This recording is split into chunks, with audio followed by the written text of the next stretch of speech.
정체가 바로 서울 상공으로 들어온 것으로 추정됩니다. 이 무인기는 김포와 파주 사이 한강 중립수역으로 우리 영공에 들어와 곧장 서울로 향했습니다. 이후 은평구와 성북구, 강북구 지역을 약 1시간 정도 시속 100km 속력으로 횡단하며 비행한 것으로 확인됐습니다. 특히 지상으로부터 약 3km 고도의 근접 비행이었다는 게 군 관계자의 설명입니다. 군은 대통령실이 있는 용산 상공에선 무인기의 항적이 잡히지 않아 용산까지 들어오지 않은 것으로 판단했습니다. 하지만 군은 영공에 들어온 5대 중 1대도 격추시키지 못했고 서울로 들어온 무인기는 북으로 무사히 돌아갔습니다. 우리 군은 이를 탐지 추적하였으나 격추시키지 못하였다는 점에 송구하게 생각합니다.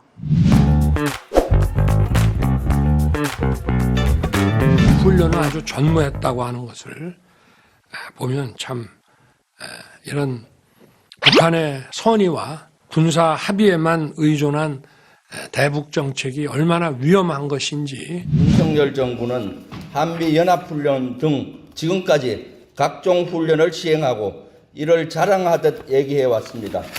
그런데 윤 대통령이 훈련 부족을 주장하다니 현 정부는 무인기 대응 훈련을 전혀 시행하지 않았다는 말입니까?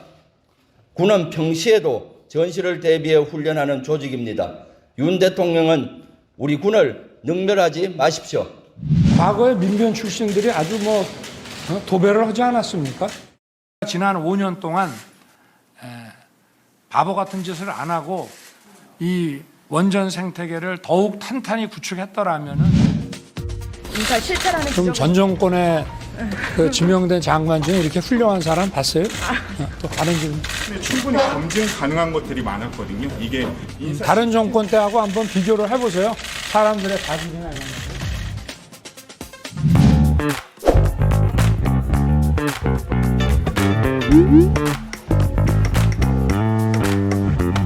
거. 안타까운 것은 이런 군용 무인기 도발에 대한 내년도 대응 전력 예산이 국회에서 50%나 삭감이 됐습니다.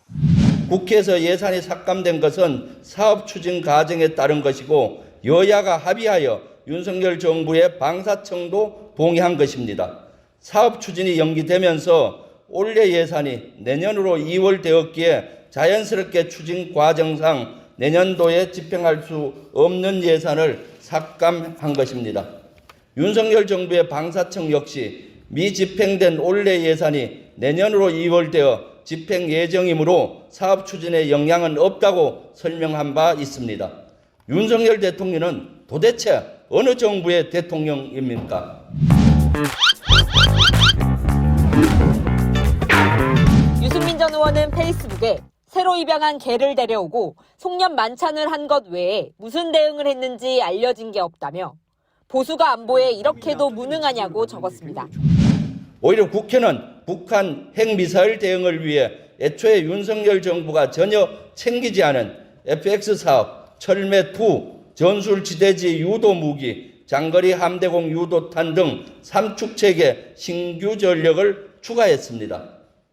윤석열 대통령은 책임 면피와 남탓만 하려 하지 말고 본인이 국군 통수권자이고 행정부의 수장임을 명심하길 바랍니다.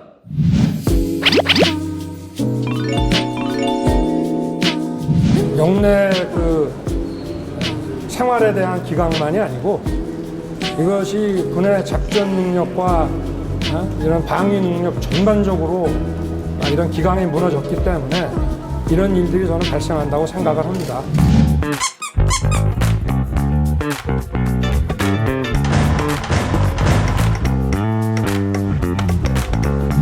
그리고 오후 3시를 전후해서 강화군 성모도 지역에 무인기가 관측됐다. 안전에 유의해달라는 지역 문자가 지역 주민들에게 발송됐습니다.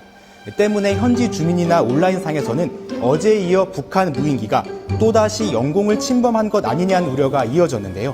우리 군 조종사가 가까이 가서 육안으로 확인한 결과 무인기가 아니라 새떼였던 겁니다. 새떼였던 겁니다. 적 무인기가 아니라 새떼였기 때문에 경고 사격 등은 하지 않았습니다.